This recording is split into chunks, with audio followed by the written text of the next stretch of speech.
코로나19가 대구에서 급속히 퍼졌을 때 파견 나온 의료진은 위험수당 등을 받았지만은 대구 자체 의료진은 받지 못해 차별 논란이 있었죠. 정부의 3차 추경이 35조 1,000억 원이라는 역대 최대 규모로 통과하면서 대구 의료진 등을 위한 수당도 포함됐습니다만은 미흡하다는 목소리가 나오고 있습니다. 양관희 기자입니다. 대구에서 코로나19 사태를 진정시키는 데엔 의료진 역할이 컸습니다. 그런데 환자를 치료하는 것 말고도 의료진을 힘들게 하는 것이 또 있었습니다. 대구 자체 의료진과 다른 지역에서 온 파견 의료진의 수당 차별 때문이었습니다.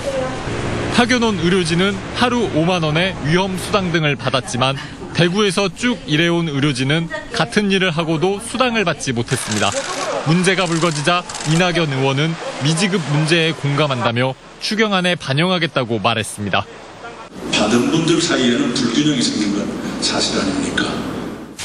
그 뒤 지난 3일 통과한 정부 3차 추경안에 코로나 의료진 수당 등으로 120억 원이 반영됐습니다.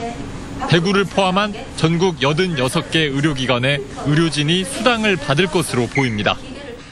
전국에 있는 병원에서 근무하는 분들 대상으로 이제 반영이 돼서 세부적인 지원 기준이나 집행 방식을 마련하고 있는 중이거든요.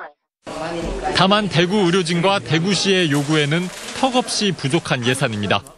이들은 정부 파견 의료진이 받는 위험 수당과 자가격리 수당 등을 요구해 왔습니다. 대구 지역 10개 병원 6,600여 명의 의료진을 대상으로 추정한 지원 금액만 311억 원입니다. 이번 추경안에 반영된 예산의 2배가 넘는 수치입니다.